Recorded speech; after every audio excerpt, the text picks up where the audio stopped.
ایک ایسی سرزمین کا تصور کیجئے جہاں پہاڑوں کی چوٹیوں پر برف صدیوں سے ہے، مگر علم و عرفان کی حرارت نے دلوں کو ہمیشہ گرم رکھا ہو، جہاں وادیاں خاموش ہوں مگر ان کے اندر روحانی جستجو کی صدائیں کبھی مدھم نہ پڑی ہوں، جہاں کاروانوں کے راستے بدلتے رہیں مگر حق کی طرف سفر کرنے والوں کی تمنائیں کبھی نہ بجھیں۔ ایسی سرزمین پامیر کہلاتی ہے، جہاں مقامی دائیوں نے صدیوں تک نور امامت کو لوگوں کے قلوب تک پہنچانے کے لیے خاموش مگر عظیم جدوجہد کی، ایک ایسی جدوجہد جس کی گونج آج بھی کوہستانوں کی خاموش ہوا میں سنائی دیتی ہے۔ یہ پوڈ کاسٹ انہی خاموش چراغوں کی کہانی ہے جنہوں نے صدیوں تک علم کو سینے سے لگایا، خدمت کو شعار بنایا اور ولایت کی امانت کو نسل در نسل منتقل کیا۔ سامعین، آج میں شمسلہ آپ کا خیر مقدم کرتی ہوں۔ آج فاطمہ ہمارے ساتھ موجود نہیں، مگر اس کمی کو پورا کرنے کے لیے ہمارے ساتھ ایک ایسے محقق، ایک ایسے فکری مسافر موجود ہیں جنہوں نے اسماعیلی تاریخ کو برسوں تک پڑھا بھی اور سمجھا بھی۔ امان ساگر آج ہمارے مہمان ہیں اور ہم مل کر تاجکستان کے ان مقامی داعیوں کی خدمات پر گفتگو کریں گے جنہوں نے اسماعیلی مذہب کو پامیر کی بلند و بالا گھاٹیوں نے نہ صرف قائم رکھا بلکہ اسے زندہ روایت بنا دیا۔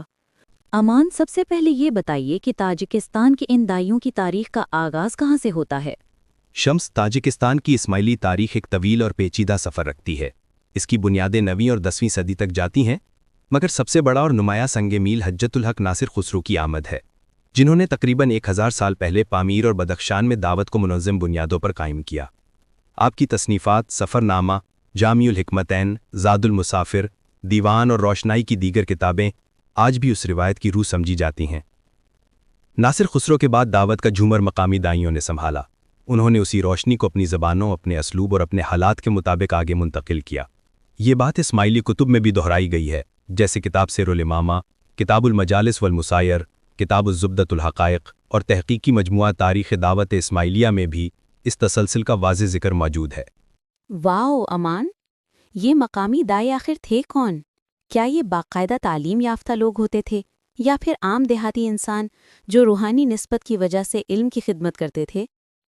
تاجکستان کے دائیوں کی ایک بڑی خصوصیت یہ تھی کہ وہ اپنے ماحول، اپنی زمین، اپنی زبان اور اپنے لوگوں سے جڑے ہوئے تھے۔ وہ عالم بھی تھے اور عوام سے اٹھے ہوئے بھی۔ وہ گھر گھر جاتے تھے، برف پوش پہاڑوں میں چل کر لوگوں تک امامت کا پیغام پہنچاتے تھے۔ بعض دفعہ یہ سفر ہفتوں پر محیط ہوتا تھا۔ یہ دائی صرف مذہبی پیغام نہیں دیتے تھے، بلکہ علاقے کے معلم، طبیب، شاعر، راوی اور اجتماعی رہنما بھی ہوتے تھے۔ یہی وجہ ہے کہ اسماعیلی کتب میں انہیں حجت دائی، معلم اور مستجیب جیسی اصطلاحات سے یاد کیا گیا ہے۔ واہ، بہت اعلیٰ امان ساگر۔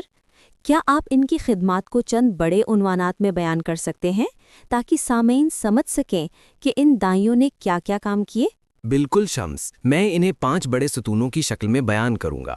پہلا ستون، علم کی بقا۔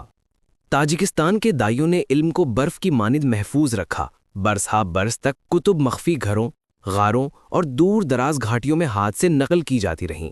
علمی حلقے بنتے رہے اور ناصر خسرو کی تعلیمات نسلوں تک منتقل ہوتی رہیں۔ روشنائی کا رسالہ، زاد المسافر، دیوان حکمت اور فلسفیانہ مجالس انہی کی محنت سے محفوظ رہیں۔ واہ، بہت خوب۔ دوسرا ستون کون سا ہے؟ دوسرا ستون روحانی تربیت۔ پامیری روایت میں ذکر بیت الخیر، حلقہ معرفت اور شبینہ مجالس کا جو تسلسل ملتا ہے، یہ سب انہی داہیوں کی محنت کا نتیجہ تھا۔ وہ لوگوں کے باطن میں شعور جگاتے تھے، لفظوں سے نہیں، عمل سے تربیت دیتے تھے۔ تیسرا ستون، معاشرتی ہم آہنگی۔ دائی صرف مذہبی رہنما نہیں تھے، وہ سماجی ڈھانچے کے ستون تھے۔ مشکل وقتوں میں لوگوں میں امن کی فضا قائم کرنا، تنازعات کو حل کرنا، خاندانوں کو جوڑنا اور غربا کی مدد کرنا ان کا معمول تھا۔ اس روایت کا ذکر اسماعیلی فقہ کی بنیادی کتاب اصول الدعوت اور سرال الاسرار میں بھی ملتا ہے۔ زبردست، ماشاءاللہ امان، گریٹ ورک۔ آگے ذرا بتائیے۔ چوتھا ستون، امامت کے ساتھ وفاداری۔ تاجکستان میں روسی دور کے کڑے حالات میں جب مذہبی اجتماعات پر پابندیاں لگیں تو انہی دائیوں نے خاموش مگر مضبوط طریقے سے جماعت کا رشتہ امامت سے جوڑے رکھا۔ انہوں نے لوگوں کو حوصلہ دیا، خوف کے ماحول میں انہیں یاد دلایا کہ امامت صرف عبادت کا نام نہیں بلکہ امید کا نام ہے۔ 5واں ستون، روایت کی حفاظت۔ پامیر کی زبان شگنی، وخی اور رشغانی محض بولیاں نہیں، علم کی ندیوں کے پل تھیں۔ دائیوں نے ان زبانوں کو مذہبی ادب دے کر انہیں زندہ رکھا۔ داستانیں، نظمیں، ادبی حکمتیں سب انہی کے دم سے بچی رہیں۔ امان ساگر سامعین یہ جاننا چاہیں گے کہ وہ کون کون سے بڑے دائی تھے جن کا نام آج بھی عزت سے لیا جاتا ہے۔ یہ ایک طویل فہرست ہے، مگر میں چند نمایاں نام پیش کرتا ہوں۔ ناصر خسرو، سید عارف، حاجی زرشید، شاہ خیر بخشی، سید سوری، خواجہ عبداللہ، ملا محمد علی، ملا تاج الدین، سید یعقوب، شاہ عبد الرحمن، ملا بدر الدین۔ یہ سب وہ چراغ تھے جن کی روشنی نے پامیر کی وادیوں کو علم اور ولا کے نور سے بھر دیا۔ امان، کیا آپ یہ بھی بتا سکتے ہیں کہ اسماعیلی کتب میں ان دائیوں کی تعریف یا خدمات کس طرح بیان کی گئی ہیں؟ جی ضرور۔ اسماعیلی کتب میں تاجک دائیوں کا ذکر براہ راست بھی ہے اور بالواسطہ بھی۔ کتاب سر الامامہ میں دعوت کو کوہستانی علاقوں تک پھیلانے والے دائیوں کو امامی حجتیں کہا گیا ہے۔ کتاب روایات امامیہ میں پامیر کے دائیوں کی استقامت کا ذکر ملتا ہے۔ کتاب دعوت نامہ میں مقامی معلموں کی خدمات کا مستقل باب ہے، اور تاریخ دعوت اسماعیلیہ میں تاجک دائیوں کی جدوجہد پر پورا فصل موجود ہے۔ ان سب حوالوں سے ثابت ہوتا ہے کہ تاجک دائیوں کی خدمات اسماعیلی تاریخ کا بنیادی ستون ہیں۔ ساری گفتگو بہت گہری ہے، مگر ایک سوال بہت اہم ہے کہ یہ روایت آج کس صورت میں زندہ ہے؟